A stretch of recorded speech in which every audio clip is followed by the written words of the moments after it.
You're listening to Environmentally Speaking, a weekly podcast diving into legal matters surrounding the environment, public utilities, energy, zoning, and permitting laws in Rhode Island and the surrounding areas. With your host, Marisa Desitel. Hello, everybody, and thank you for tuning in to this week's episode of Environmentally Speaking. Hi, everyone. I'm Marisa Desitel, an environmental attorney in Rhode Island. And I'm Clarice. I'm coming in with our questions, comments, topics, and general themes. What do we have today, Clarice? Today is, to be fully candid with you folks, this is our second attempt at recording. Due to inclement weather, our video was very, very off this morning. So this week's episode is not very off video.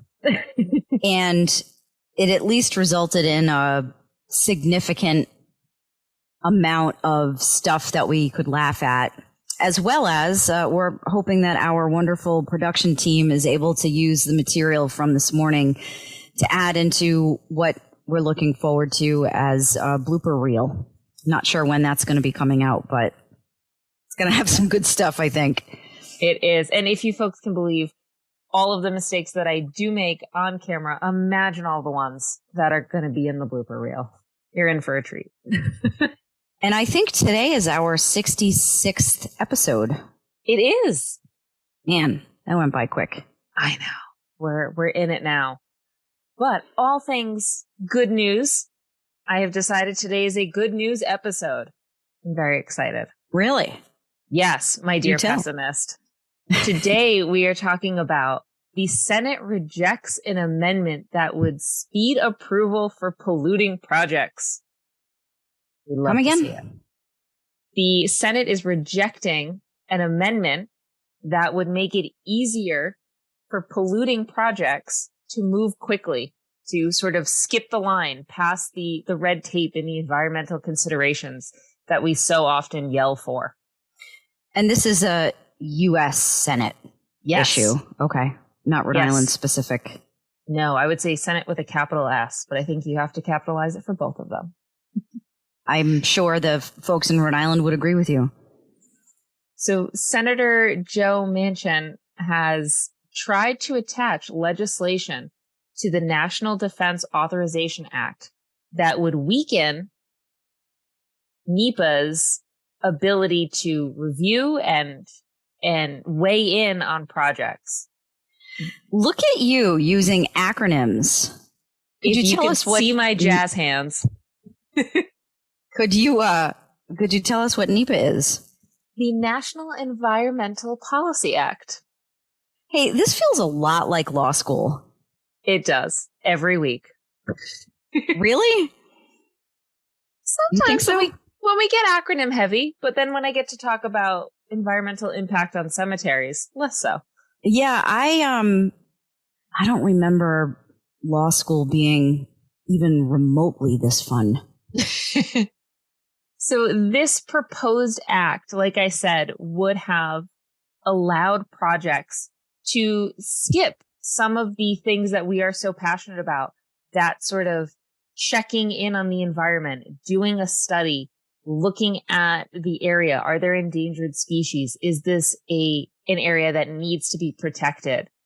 And ultimately bypass all of that and build whatever it is that was intended to be built. So the Senate has decided, no, you have to wait in line like everybody else.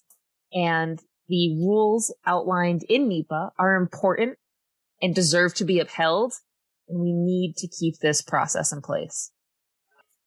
The article that I'm looking at, which you forwarded to me this week, comes from Environment Rhode Island, and it goes into not a lot of detail, honestly, about this particular topic, but just enough that I feel as though I have something to add. That you've got a senator, a U.S. senator, who is pushing for an amendment to something called the National Environmental Policy Act that we just talked about as an acronym, NEPA. The NEPA statute applies only to the federal government. It doesn't apply to state government or municipal government or private citizens. It only applies to the federal government.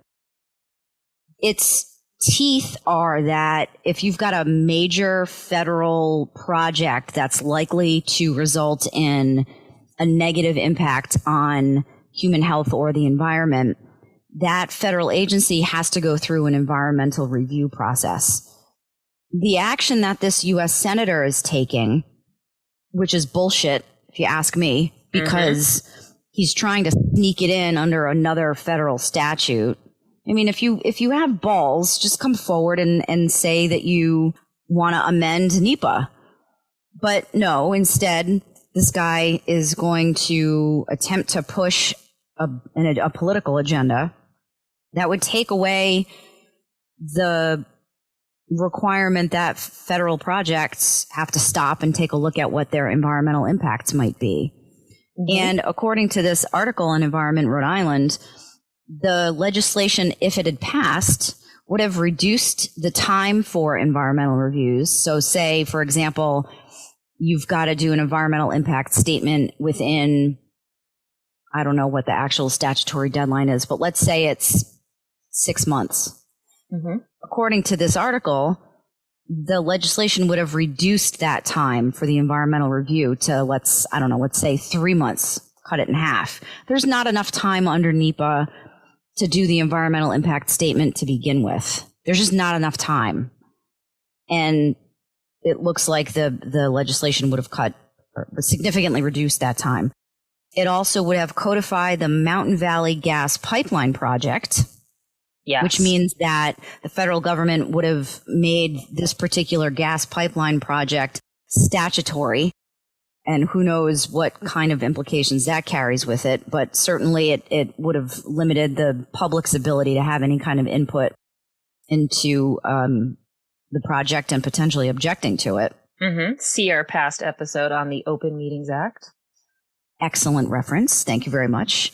Now, when you are, as a legislator, when you're proposing a change to legislation, you generally have to explain yourself and provide some information about why the change is positive. And in this case, it looks like folks were saying that speeding up the NEPA process or the NEPA review process would assist and benefit clean energy projects in America, because these clean energy projects are regulatory in nature and they require review and approval.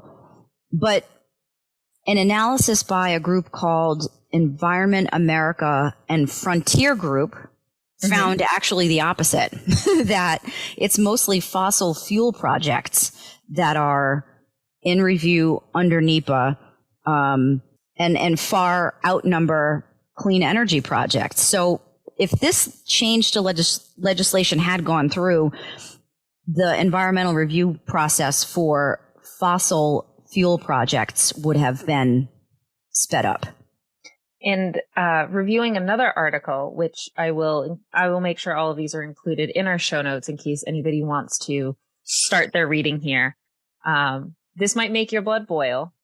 Oh, this boy. is the third time the senator has tried to include this language in a bill, and his third time being rejected. God, this guy sucks. Where's he from? I don't know. I haven't bothered looking. I found an article by the Sierra Club. Shout out to anybody who went to law school. We all know about the Sierra Club from there. Yep.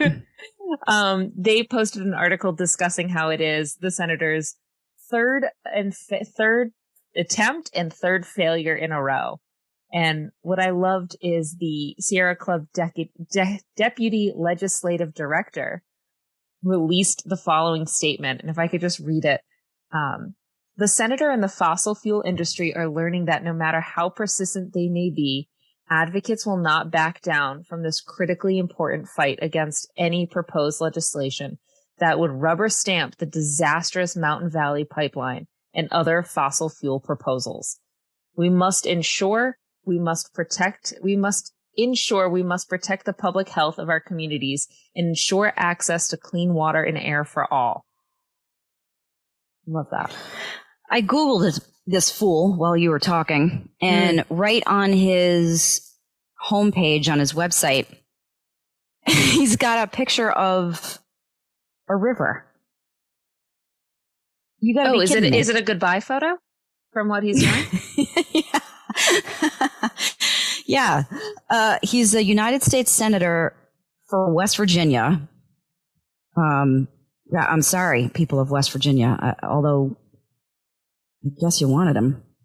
Maybe. He looks like the kind of guy that would try to move forward with a policy like this. So, yeah, not impressed, Joe. Mm-hmm. And I'm glad that the rest of the United States Senate had enough brain power to figure out that this is not a good idea. Yeah, it's a small win. Wait, and didn't you say this was going to be a positive episode? Yeah, it was a small win against Joe. Just ruined all of that. Yep.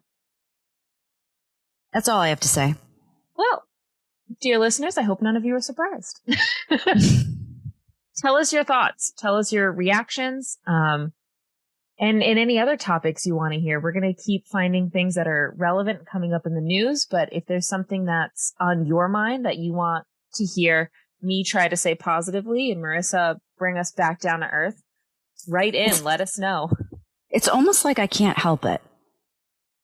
It's the yin and yang of our show. It is. That part I appreciate. Yeah, but I appreciate the feedback. Anything that anyone wants to hear me babble more about, please send it in. Yes, and you can send it in to help@DecitelESQ.com. You can reach us on all the socials at Decetel Law. This episode won't have a YouTube video attached, but most of our other ones do. And we want to hear from you and hear from you soon. Thank you. Thank you. Thank you for listening to this episode of Environmentally Speaking. If you're in need of an environmental attorney, we are here to help. Call us at 401-477-0023 or visit our website at www.decitellaw.com. That's www.DESAUTELLAW.com.